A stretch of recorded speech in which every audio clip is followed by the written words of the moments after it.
Hi everyone, welcome to SVK English classes. My name is Sunny Workike. Exceptional and exceptionable meaning ഏറെക്കുറെ opposite ആയിട്ട് വരും. അതൊന്ന് പഠിക്കുക. എന്താണ് ആ ഡിസ്റ്റിങ്ഷൻ ഒന്ന് നോക്കാം. എക്സെപ്ഷണൽ എന്ന് പറഞ്ഞാൽ അൺയൂഷ്വലി ഗുഡ് അല്ലെങ്കിൽ unusual and likely not to happen often. Sean is an exceptionally intelligent person. അപൂർവമായിട്ടുള്ള ഇൻ്റലിജൻ്റ് ആയിട്ടുള്ള ഒരു പേഴ്സണാണ് ഷോൺ എന്ന് പറയുന്നത്. Such loans will be granted only in exceptional cases. Exceptional ആയിട്ടുള്ള കേസുകളിൽ മാത്രം, അപൂർവം, ഓർഡിനറി ആയിട്ട് നോർമലായിട്ട് ആ ലോണൊന്നും കൊടുക്കില്ല. Only in exceptional cases.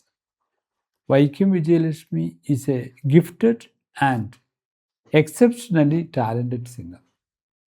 ഒരുപാട് സിംഗേഴ്സ് ഉണ്ടാവും, പക്ഷേ അതുപോലെയല്ല, അപൂർവം ടാലൻറ്റഡ് ആയിട്ടുള്ള ഒരു സിംഗറാണ് വൈക്കം വിജയലക്ഷ്മി.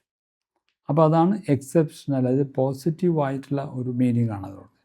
ഇനി നെഗറ്റീവായിട്ടുള്ള മീനിങ്ങിലൂടെ എക്സെപ്ഷനബിൾ എന്ന് പറയും.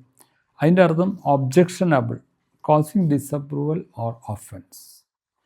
There is nothing exceptionable in it. വേറെ എക്സാമ്പിളാണ് his recent writings on individual freedom are highly unpleasant and exceptionable. എതിർക്കേണ്ടതാണ്, ഒബ്ജക്റ്റ് ചെയ്യേണ്ടതാണ്, ആ തരത്തിലുള്ളതാണെന്ന് അർത്ഥം. Their exceptionable remarks may arouse religious sentiments and that may disrupt the otherwise calm social atmosphere. Religious and സെൻറ്റിമെൻറ്റ്സിനോടൊത്തുള്ള ചില വാക്കുകൾ, ആ റിമാർക്സ്, അത് സാധാരണഗതിയിൽ കാമായിട്ടുള്ളൊരു സോഷ്യൽ അറ്റ്മോസ്ഫിയറിനെ തകരാറിലാക്കുന്നതാണ്. അത് എക്സെപ്ഷനബിളാണ് എന്ന് പറഞ്ഞു. അപ്പോൾ എക്സെപ്ഷണലും എക്സെപ്ഷനബിളും വ്യത്യാസം മനസ്സിലായെന്ന് തോന്നുന്നു. Thank you very much for watching the video.